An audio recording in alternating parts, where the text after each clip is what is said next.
Hello students, मैं अंजलि पयाल स्वागत करती हूं आपका आईसीटी वर्चुअल क्लासरूम देहरादून से। कैसे हैं आप सब लोग? उम्मीद करती हूं आप सब लोग अच्छे होंगे और अपनी लाइफ में बहुत बेहतर कुछ कर रहे होंगे। आज हम बात कर रहे हैं क्लास 11th की केमिस्ट्री की, और जैसा कि आप लोग जानते हैं लैब का सेशन आप लोगों का आज का है, तो हम प्रैक्टिकल यहाँ पर देखेंगे और फिर प्रोसीजर को फॉलो करेंगे, साथ ही साथ एनिमेटेड वीडियो यहाँ से देखेंगे हम लोग, और आपको उसी प्रोसीजर को फॉलो करना है, अपनी लैब में वो प्रैक्टिकल परफॉर्म करना है। ओके, तो आइए चलते हैं स्मार्ट बोर्ड की ओर और आज का नया प्रैक्टिकल शुरू करते हैं। तो आज का हमारा प्रैक्टिकल है melting point of an organic compound. ठीक है, किसी भी कार्बनिक यौगिक का हमको मेल्टिंग पॉइंट निकालना होता है। मेल्टिंग पॉइंट होता क्या है? आप लोगों ने छोटी क्लासेस में मेल्टिंग पॉइंट के बारे में पढ़ा है। जब भी आपका कोई ठोस, देखो मेल्टिंग का मतलब, मेल्ट का मतलब क्या होता है? पिघलना। और पिघलता क्या है? जो कोई ठोस होगा, सॉलिड होगा, वो आपका मेल्ट होगा। मेल्ट होकर के वो कौन से स्टेट में जाएगा? आपका लिक्विड स्टेट में जाएगा। ओके, तो यानी टेम्परेचर बढ़ने से जब कोई सॉलिड आपका लिक्विड में कन्वर्ट होगा तो उसको मेल्टिंग कहा जाएगा। पॉइंट का मतलब क्या है? एक फिक्स्ड टेम्परेचर।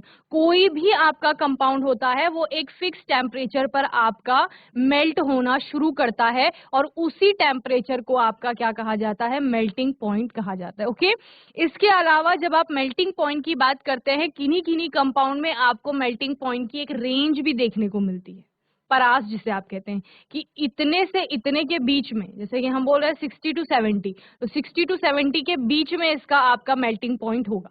ऐसा भी आपको पढ़ने को मिलता है। जनरली आपके जो ऑर्गेनिक कंपाउंड्स होते हैं उनके फिक्स्ड मेल्टिंग पॉइंट्स होते हैं। थोड़ा बहुत 1-2 डिग्री का फ्लक्चुएशन आ सकता है, लेकिन फिक्स रहते हैं। अगर 40 है तो 41 आ सकता है, 42 आ सकता है, लेकिन इसी रेंज में आपको मेल्टिंग पॉइंट मिलता है। मेल्टिंग पॉइंट से आप क्या करोगे? देखो, आपको अननोन कंपाउंड मिल जाते हैं, आपको पता करना होता है कि ये कंपाउंड होगा क्या। उसके लिए आप उसका मेल्टिंग या बॉइलिंग पॉइंट्स निकालते हैं। क्लियर है? मेल्टिंग पॉइंट आपको शार्प पॉइंट जो होगा वो बताएगा कि हाँ ये कंपाउंड आपका हो सकता है, क्योंकि आपको पहले से सारे कंपाउंड्स के मेल्टिंग पॉइंट्स पता होते हैं। ओके, जैसे आपको अननोन कंपाउंड दे दिया कोई और बोल दिया कि इसका आपका मेल्टिंग पॉइंट इतना है, ठीक है, 50 है, या आप नहीं, आपको अननोन कंपाउंड दे दिया है और आपने उसका मेल्टिंग पॉइंट पहले निकाल लिया है, ठीक है ना। उसका मेल्टिंग पॉइंट आपका आ गया है 50 डिग्री सेल्सियस सपोज। अब आपको देखना है कि 50 डिग्री सेल्सियस आपकी टेबल में कौन से कंपाउंड का मेल्टिंग पॉइंट आ रहा है, तो उससे आप ये इंश्योर कर सकते हैं कि ये कंपाउंड आपका क्या हो सकता है। अदर टेस्ट तो आपको लगाने ही होते हैं, उसके अतिरिक्त आप क्या करते हैं? मेल्टिंग पॉइंट से ये डिटरमाइन कर लेते हैं कि कौन सा ऑर्गेनिक कंपाउंड हो सकता है।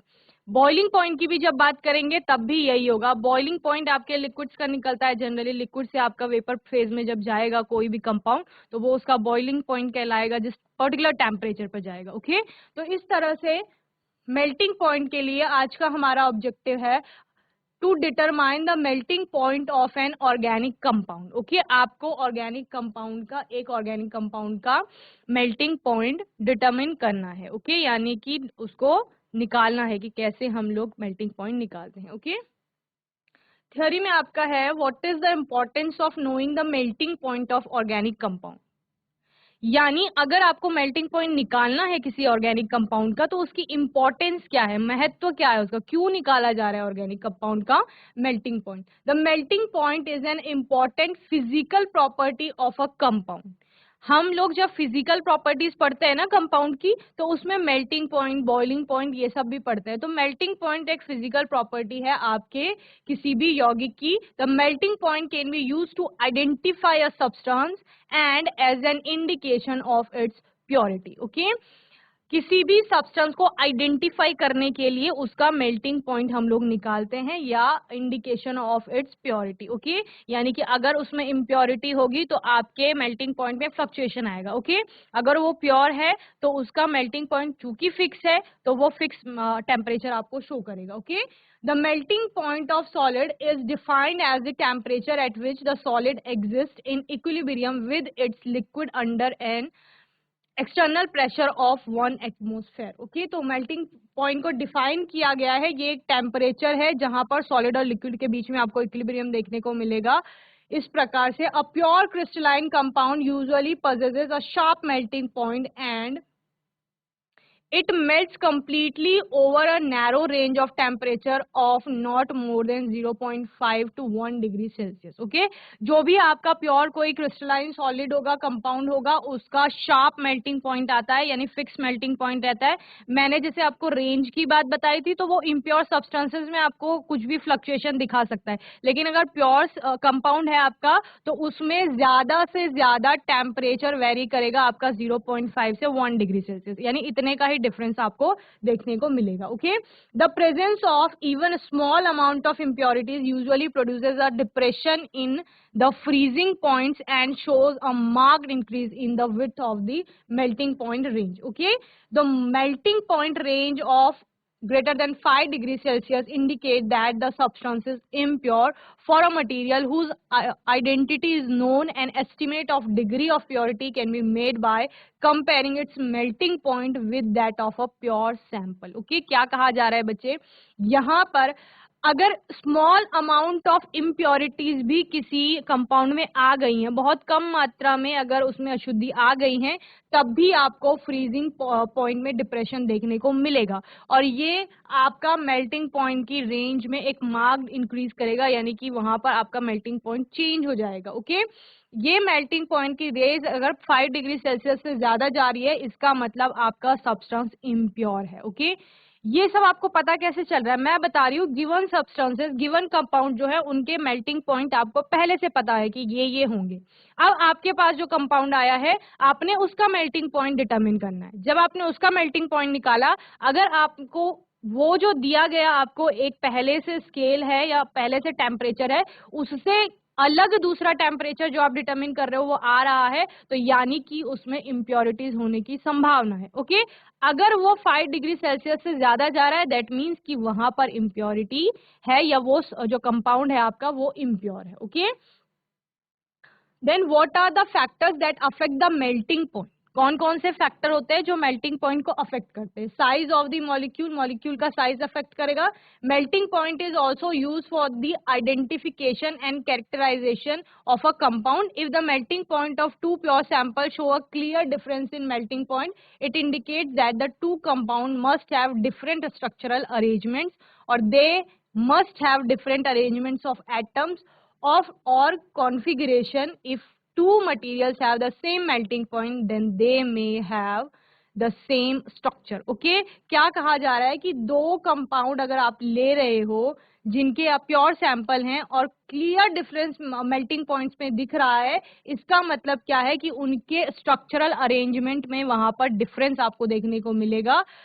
वो आपका एटम्स का अरेंजमेंट हो सकता है, उनका कॉन्फ़िगरेशन हो सकता है, कुछ भी हो सकता है। यानी अगर मेल्टिंग पॉइंट में चेंज आ रहा है दो कंपाउंड के, और चेंज यानी डिफरेंस आपको देखने को मिल रहा है, तो इसका मतलब है कि वहां पर जो उसके एटम्स होंगे उनके अरेंजमेंट में आपका कोई ना कोई डिफरेंस या कोई ना कोई चेंज है वहां पर। Okay, if two materials have the same melting point, then they may not necessarily have the same structure. Okay, अगर दो कंपाउंड का मेल्टिंग पॉइंट सेम आ रहा है, इसका मतलब है कि उनका स्ट्रक्चर सेम हो सकता है। ये आवश्यक भी नहीं है कि सेम होगा, लेकिन कुछ केसेस में वो सेम हो सकता है। Okay, consider the isomers n butanol and tertiary butanol, both have the same molecular formula C4HNO but differ in their structure, so melting point is also different. Okay, क्या कहा जा रहा है, दो आपके पास कंपाउंड है, एक एन ब्यूटेनॉल है, एक आपका टर्शियरी ब्यूटेनॉल है। ओके, दोनों का आपका सेम मॉलिक्यूलर फॉर्मूला है, same molecular formula, same molecular mass. Okay, लेकिन स्ट्रक्चर में आपको डिफरेंस देखने को मिल रहा है। ये आपका एन ब्यूटेनॉल का स्ट्रक्चर है और ये आपका टर्शियरी ब्यूटेनॉल का स्ट्रक्चर है। इसकी वजह से दोनों के मेल्टिंग पॉइंट भी आपको अलग अलग दिखाई दे रहे हैं। ओके, सेकंड फैक्टर है आपका force of attraction between the molecules. Molecules के बीच में फोर्स ऑफ अट्रैक्शन कैसा है, अगर फोर्स ऑफ अट्रैक्शन ज्यादा है तो मेल्टिंग पॉइंट ज्यादा होगा। आपको पता है कि बॉन्ड्स को तोड़ने के लिए ज्यादा एनर्जी देनी पड़ेगी। ओके, वहीं पर अगर फोर्स ऑफ अट्रैक्शन वीक है, यानी इजीली कम एनर्जी देकर भी आपका मॉलिक्यूल अलग हो रहे हैं या आपका वहां पर बॉन्ड टूट रहा है, दैट मीन्स कि कम मेल्टिंग पॉइंट आएगा। Okay, The force of attraction between the molecule affect the melting point of a compound.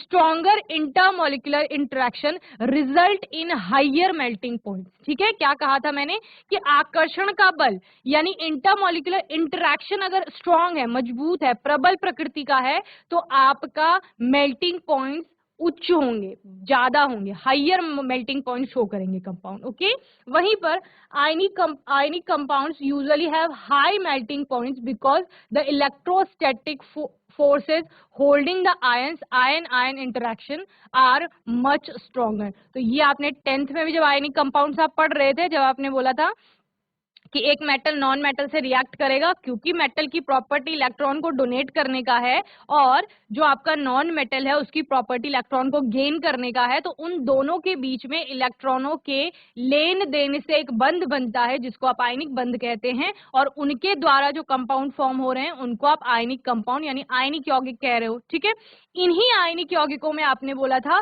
चूंकि आयन आयन का इंटरेक्शन हो रहा है, तो आयन आयन के इंटरेक्शन से आपका जो इंटरेक्शन है वो स्ट्रॉन्ग नेचर का होगा, जिसकी वजह से उनके मेल्टिंग पॉइंट्स हाई हो रहे थे, यानी कि ज्यादा हो रहे थे. In organic compound the presence of polarity और specially hydrogen bonding generally leads to higher melting points. Okay, इसके अलावा ऑर्गेनिक कंपाउंड में अगर प्रेजेंस ऑफ पोलैरिटी है, ध्रुव बन रहे हैं वहां पर, या हाइड्रोजन बॉन्डिंग है, तो इसके कारण भी मेल्टिंग पॉइंट्स आपके क्या करते हैं, बढ़ जाते हैं. ओके, कुछ कंपाउंड यहाँ पर दिए गए हैं, बताए गए हैं, और उनके molecular weight, melting point, intermolecular force की बात की गई है, तो वो आप देख सकते हैं कैसे कैसे डिफरेंट है. कंपाउंड है आपका ब्यूटेन, मॉलिक्यूलर वेट 58.1 है आपका, मेल्टिंग पॉइंट इसका -142 -134 degree Celsius.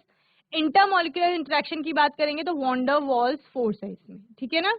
Then dipole, dipole की बात कर रहे हैं जहाँ पे मिथाइल प्रोपियोनेट है आपके पास, 88.1 ग्राम पर मोल मॉलिक्यूलर वेट है और मेल्टिंग पॉइंट -88 डिग्री सेल्सियस है. देन आपका ब्यूटायरिक एसिड है, 88.1 इसका मॉलिक्यूलर वेट है और -7.9 डिग्री सेल्सियस मेल्टिंग पॉइंट है. और वहीं पर सोडियम इसके जो आपके मॉलिक्यूल है वहां पर हाइड्रोजन बॉन्डिंग आपको देखने को मिलेगी ब्यूटायरिक एसिड में. देन सोडियम ब्यूटेनोएट में आपने 110.09 ग्राम पर मोल का मॉलिक्यूलर वेट है और साथ ही इसका जो मेल्टिंग पॉइंट है वो ग्रेटर देन 250 डिग्री सेल्सियस और अप्रॉक्स 250 डिग्री सेल्सियस है. यहाँ पर आयनिक इंटरमॉलिक्यूलर फोर्स जो है वो आयनिक टाइप का या आयनिक कंपाउंड आप इसको बोल सकते हो. तो देखो किस तरह से आपके, क्योंकि इंटरमॉलिक्यूलर फोर्स या इंटरेक्शन चेंज हो रहा है, इंटरेक्शन के चेंज होने से भले ही मॉलिक्यूलर वेट में ज्यादा डिफरेंस नहीं आ रहा है, ज्यादा आपका चेंज नहीं आ रहा है, लेकिन मेल्टिंग पॉइंट में आपको शार्प इंक्रीज दिख रहा है जब आप वॉन्डर वॉल से डाइपोल, डाइपोल से हाइड्रोजन बॉन्डिंग और हाइड्रोजन बॉन्डिंग से आयनिक बॉन्डिंग पर जाते हैं. Okay, the only force of attraction between butane molecule is weak van der Waals force of attraction, so it has very very low melting point. क्या कहा जा रहा है, जो ये आपने ब्यूटेन का यहाँ पर एग्जाम्पल देखा ना, इसमें आपने इंटरेक्शन कौन से टाइप का देखा, van der Waals force of attraction है, जिसके कारण से इसका मेल्टिंग पॉइंट सबसे कम है, -140 टू -134 डिग्री सेल्सियस के बीच की रेंज है. But in case of methyl propionate, because of the presence of polar CO group, the molecules are held together by dipole-dipole interaction, therefore its melting point is greater than that of butane. In the case of butyric acid, the molecules are held together by hydrogen bonding, so it has a higher melting point. The melting point of sodium butanoate is higher than that of butyric acid because the attractive force in sodium butanoate is stronger ionic interaction. Okay, तो मैंने यही बताया आपको कि जहां पर भी ionic compounds की बात हो रही है, आयन आयन इंटरेक्शन हो रहा है, तो आपका जो वहां पर इंटरेक्शन है वो बहुत स्ट्रांग हो जाएगा, इंटरेक्शन स्ट्रांग हो जाएगा. बॉन्ड अगर स्ट्रांग है तो फिर उसको तोड़ने के लिए ज्यादा एनर्जी चाहिए होगी. एनर्जी का मतलब हीट से है, हीट का मतलब टेम्परेचर से है, तो जितना ज्यादा एनर्जी दोगे उतना ज्यादा टेम्परेचर जाएगा, यानी कि मेल्टिंग पॉइंट उतना ज्यादा होगा. ओके, तो इतना आपका यहाँ पर मेल्टिंग पॉइंट के बारे में है कि कौन कौन से फैक्टर अफेक्ट कर रहे हैं. पहले आपने बोला कि मॉलिक्यूल के कोई भी अगर मॉलिक्यूल है, कोई भी कंपाउंड है, अगर उस कंपाउंड का कॉन्फ़िगरेशन और एटम अगर उनमें डिफरेंस आ रहा है किसी भी प्रकार से, तो मेल्टिंग पॉइंट में डिफरेंस देखने को मिलेगा। दूसरा आपने क्या बोला, इंटरैक्शन, मॉलिक्यूल में जो आपका इंटरैक्शन है वहां पर वो इंटरैक्शन भी ये बताएगा कि मेल्टिंग पॉइंट क्या होने वाला है, ठीक है। देन यहाँ पर कुछ कंपाउंड दिए गए हैं आपको, इन कंपाउंड के मेल्टिंग पॉइंट्स बताए गए हैं। Melting point of some compounds, phenol का है 42 डिग्री सेल्सियस, एल्फा नेफ्थॉल है आपका 96 डिग्री सेल्सियस में सारे टेम्परेचर, बीटा नेफ्थॉल है 123, ऑक्सैलिक एसिड है आपका 101, benzoic acid 122, cinnamic acid 133, P toluidine 43, naphthalene 80 degree Celsius, alpha naphthylamine 50, acetamide 82, benzamide 128, urea 132, fructose 103, glucose 146, sucrose 186, acetylate है आपका 114.3 डिग्री सेल्सियस मेल्टिंग पॉइंट्स है इनके। अब कोई अननोन कंपाउंड आपको दे दिया जाएगा इन्हीं में से जिसका नाम आपको पता नहीं है, जिसके बारे में आपको पता नहीं है, तो आपने मेल्टिंग पॉइंट निकालना है और आपका जो मेल्टिंग पॉइंट आएगा वो इनमें से किसी के आसपास होगा, तो यानी कि वो कंपाउंड हो सकता है। क्लियर है? तो पहले आप जल्दी से ये टेबल नोट कर लीजिए, उसके बाद हम आगे चलेंगे।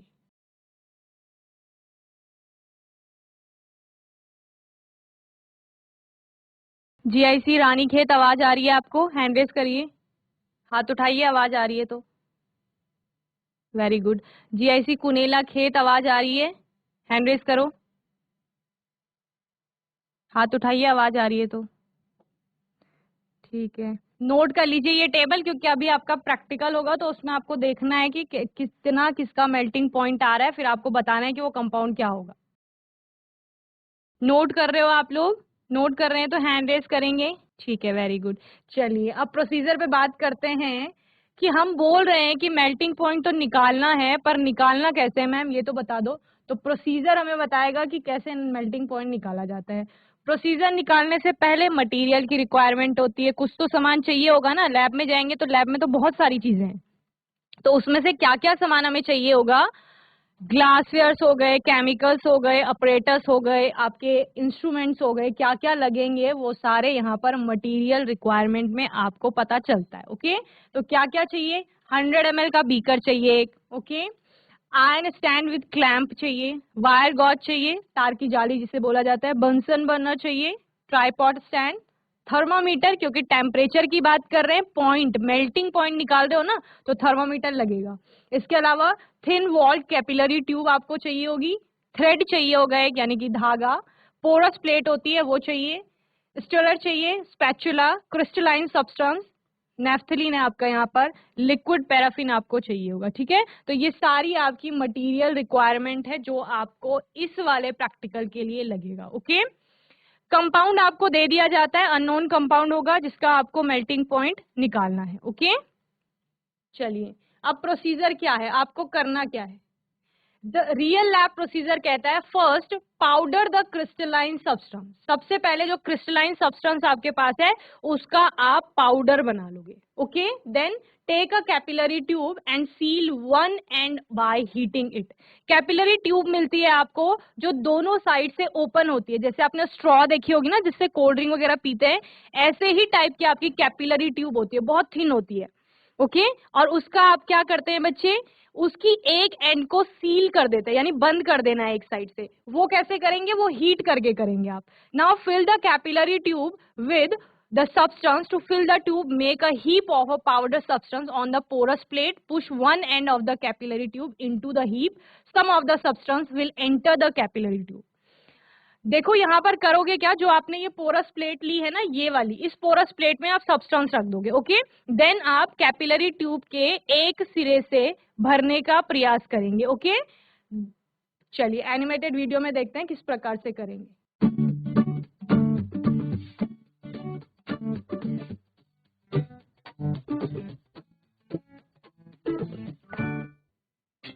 Melting point of an organic compound. We require powdered naphthalene. देखिए यहाँ पर रिक्वायरमेंट बताई गई है, powdered naphthalene, liquid paraffin, capillary tube, porous plate, spatula, thermometer, ये सब आपको चाहिए होगा। ओके, ये लैब है आपकी जहां पर सारा सामान रखा गया है। Thread, beaker, stirrer, iron stand with clamp, iron stand with clamp, wire gauze, tripod stand, Bunsen burner. ठीक है, ये सारी चीजें चाहिए। Tripod stand, Bunsen burner, etc. Take the capillary tube and seal one end of it by heating it over the Bunsen burner.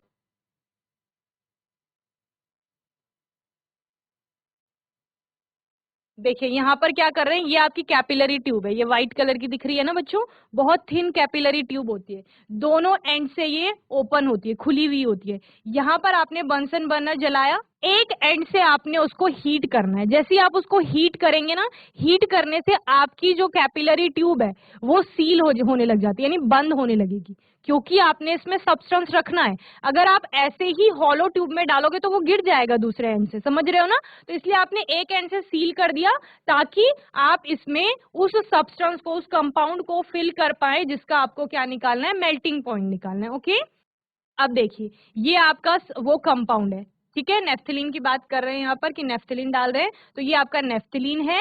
Naphthalene को क्या कर दिया, पहले पाउडर फॉर्म में कन्वर्ट कर लिया एकदम, क्योंकि आपकी जो कैपिलरी है ना बहुत थिन है, मैंने क्या बोला, बहुत पतली है, तो उसमें क्या जाएगा, जो एकदम थिन आपका बहुत पाउडर सब्सटेंस होगा ना, जो बहुत बारीक चूरा होगा, यानी कि वही उसके अंदर जाएगा। तो इस तरह से आपने ये पाउडर फॉर्म में बदल लिया है।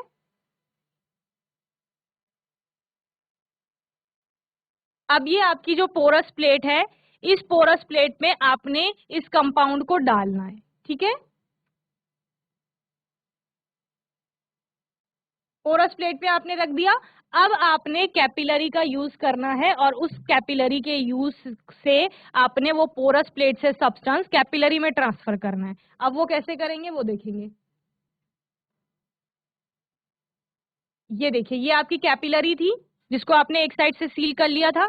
इस तरह से आपने इस पोरस प्लेट पे सब्सटेंस रखा हुआ था जो आपका कंपाउंड था, धीरे से आपने यहां से उसको अंदर डाला, ठीक है।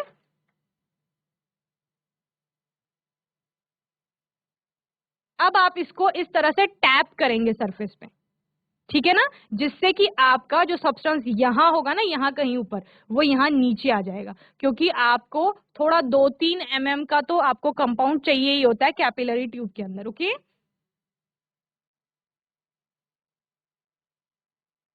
ये प्रोसेस आप तब तक करेंगे जब से 2-3 mm, मतलब जितना आपको चाहिए कैपिलरी ट्यूब में कंपाउंड, वो आपको मिल नहीं जाता, ठीक है ना, जितना डिजायरेबल अमाउंट है वो आपको मिल ना जाए, तब तक ये प्रोसेस आप करते रहेंगे। क्योंकि एक ही बार में आपका बहुत थिन होती है कैपिलरी, आपकी लैब में होगा तो आप देखना कैपिलरी ट्यूब कैसी होती है, बहुत पतली होती है, जैसे सुई होती है ना आपकी, उसी टाइप की होती है। तो उसमें किसी पाउडर को भरना इजी तो नहीं है कि एक ही बार में पूरा भरा जाएगा, तो 2-3-4 बार, जितनी बार में भी भरा जा सकता है वो उतनी बार आप उस प्रोसेस को अपनाते हैं। ओके,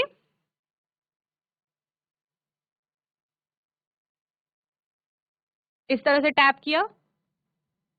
अब आपने क्या किया, ये जो आपकी व्हाइट कलर की कैपिलरी ट्यूब दिख रही है, इसमें आपने कंपाउंड फिल कर लिया यहां तक का। ओके, इस इससे आपने थर्मामीटर को, आपको याद है मटेरियल रिक्वायरमेंट में क्या बोला आपने कि मैम हमें धागा भी चाहिए, वो धागा हमें इसी को बांधने के लिए चाहिए। ओके,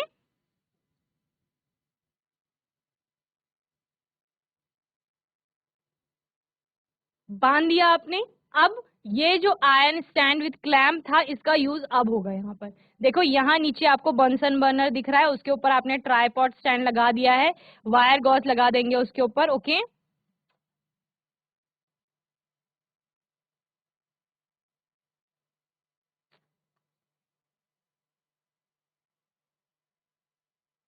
चलिए, ये आपने बंसन बर्नर के ऊपर आपका बीकर रखा, उसमें आपने लिक्विड डाल दिया है।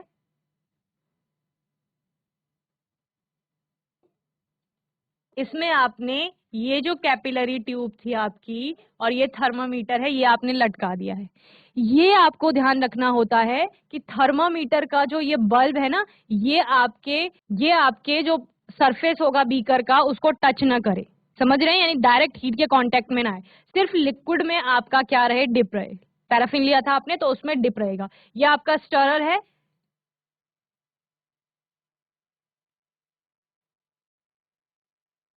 अब स्टरर से आप बार बार क्या कर रहे हो, देखो इस स्टरर को आप हिला रहे हैं, क्यों? क्योंकि आपका नीचे जितना भी लिक्विड है वो जब गर्म होगा तो आपको इसका पूरा टेम्परेचर इवन करना है, एक समान टेम्परेचर करना है। तो इसके लिए आप बार बार स्टर करते रहेंगे, हिलाते हैं ना हम लोग, तो वो करते रहेंगे जिससे कि टेम्परेचर मेंटेन रहे बार बार। ओके,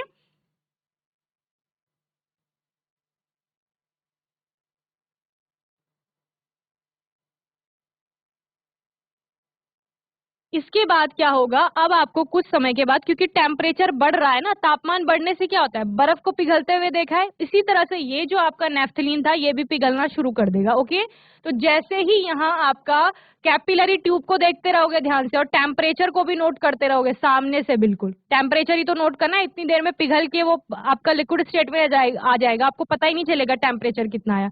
तो बहुत सावधानी से बारीकी से आपको ध्यान देना होता है। तो जैसे ही स्टार्ट होगा मेल्टिंग तो वो जैसे ही पिघलना शुरू करेगा, अभी तक तो पाउडर था, पाउडर जिस टेम्परेचर पर पिघलना शुरू करेगा वो टेम्परेचर आपको नोट करना है, T1। ओके, ये देखिए यहां पर आपने देखा कि मेल्ट होना शुरू कर दिया, तो वो टेम्परेचर आप नोट कर लेंगे। ओके, T1 78 डिग्री सेल्सियस बताया गया कि 78 डिग्री सेल्सियस पर आपका नेफ्थलीन पिघलना शुरू हो गया। ओके, इसके बाद पूरा तो नहीं पिघलेगा, ऐसे नहीं है कि 78 डिग्री सेल्सियस आता है कि सारा आपका नेफ्थलीन पिघल गया, नहीं, धीरे धीरे पिघलेगा। तो एक टेम्परेचर आप T1 नोट करेंगे जहां पर उसने पिघलना शुरू किया, एक टेम्परेचर आप वो वाला नोट करेंगे जहां पर पूरा मेल्ट हो चुका है आपका कंपाउंड। ओके,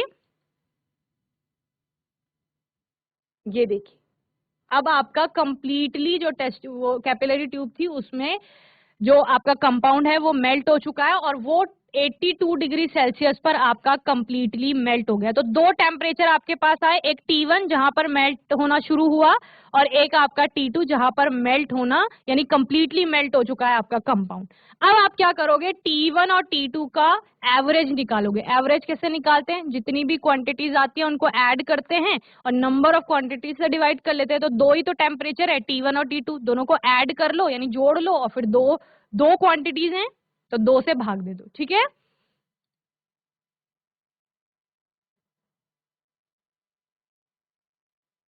इस तरह से तो आपने दोनों को ऐड कर लिया, फिर 2 से डिवाइड कर लिया, तो 80 डिग्री सेल्सियस आपका क्या आ गया, मेल्टिंग पॉइंट आ गया नेफ्थलीन का। ठीक है,